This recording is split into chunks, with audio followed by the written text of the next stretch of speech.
Subscribe to Gizmo Times and get notified about our latest videos by hitting the bell icon.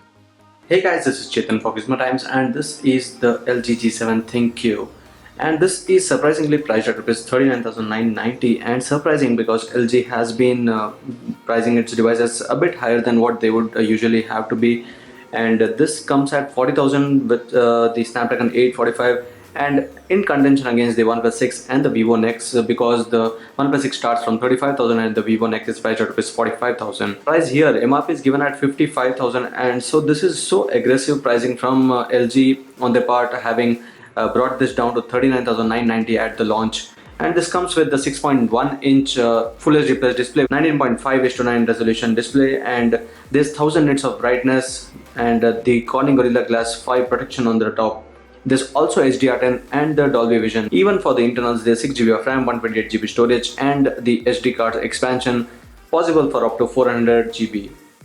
And this phone runs Android 8.0 Oreo based LG AI Pack 2.0, which is all about the artificial intelligence. And as usual, LG has packed a good set of cameras. That's the dual lens camera on the back. It's a 16 megapixel camera having the f1.6 aperture, and the secondary one being the 16 megapixel camera, again with a 107 degree of field of view and the f1.9 aperture. The primary sensor here comes with the OIS support, and this face detection autofocus as well. And on the front there's 8MP camera with the f1.9 aperture.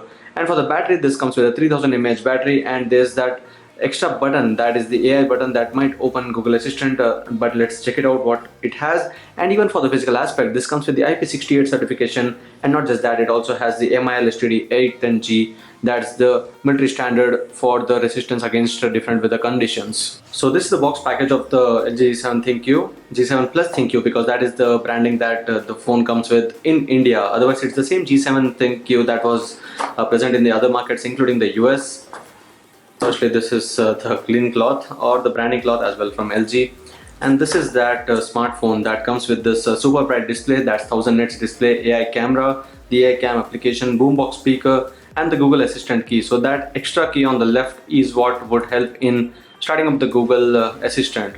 So this is the G7 Plus ThinQ that comes with that premium design, and it's easy and comfortable to hold thanks to that 6.1 inch display, but the 19.5:9 aspect ratio, because that is what gives it the notch on the top, and that is why a lot of space is saved. Let's keep that aside. This quick start guide, then the warranty card as well, and along with that the SIM ejector pin.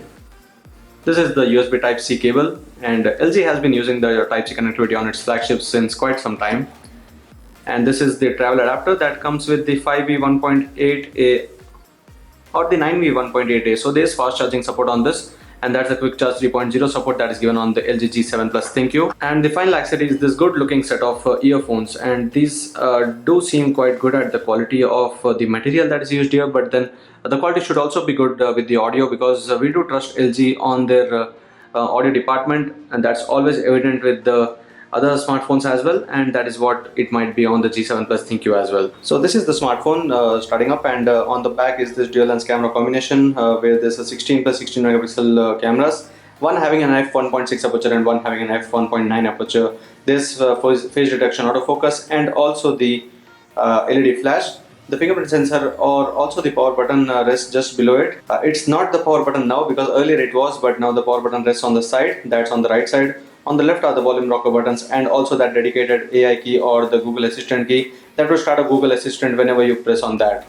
On the top is the area for the SIM card as well as the secondary microphone. Towards the bottom is the primary microphone and the 3.5mm headset jack. Thankfully, that is what LG has retained on this device. And there's also this USB Type-C port and the speaker grill. And this is what the boombox speaker is, what the company is calling it. So while the phone is starting up, let's check out the SIM card tray to see what all is offered on that aspect. So it's a hybrid SIM slot where you see one nano SIM slot and the other one having an option of either the SIM card or the microSD card for the storage expansion, which is possible for up to 400GB if the internal 128GB is not enough for you.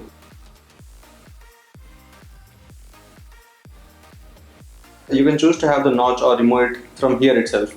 So that's again similar to how OnePlus is offering and how the Huawei Nano smartphones are offering. So this is the new UI that's called the LG AI Pack 2.0, and it comes with the Android 8.1 Oreo Again, the setting screen and everything is similar to how it is on the other LG smartphones as well. And the Android version here is not 8.1.0, it's Android 8.0.0. So it's not the latest Android OS, but yesterday itself we saw the Android Pie getting official. So we might see that update in this phone sooner or later again. And these are the different applications that you see on this device. These are the pre-installed apps. There are some management apps as well. The LG Mobile Switch is what helps you switch from the other phone to this one. There's App Thrash, Smart Doctor, and some service applications for the LG users. And the recommended ones are Facebook and Instagram, which you would obviously use whenever you get the smartphone.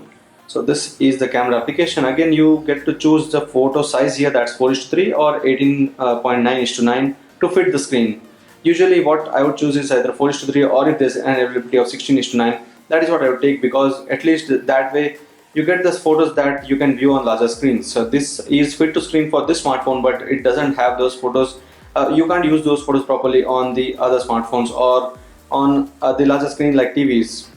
But here, if you take the 18.9:9, it goes to 10 MP, and with 4:3, it stays at 16 MP. And under the settings, you see that you can take the super bright camera option and HDR. There's HDR Pro option and live photo, a cheese shutter. That is something where you can give the gestures like saying cheese or smile or whiskey or LG as well. That will take the photo here.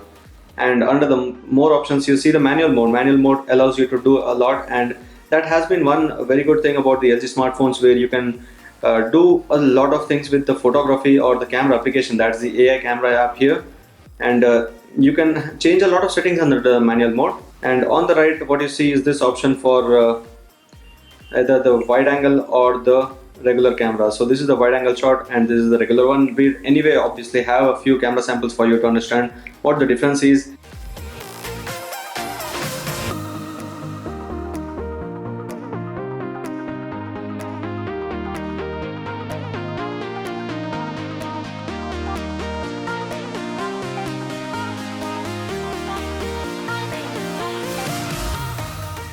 So this was the LG G7 Plus ThinQ. There's a lot that is offered here, but it would be interesting to see if the 3000 mAh battery on the smartphone is able to do well. Will it be able to give at least a day's usage with these? Because that is what most of the smartphones like the Vivo Nex and the OnePlus 6 are doing.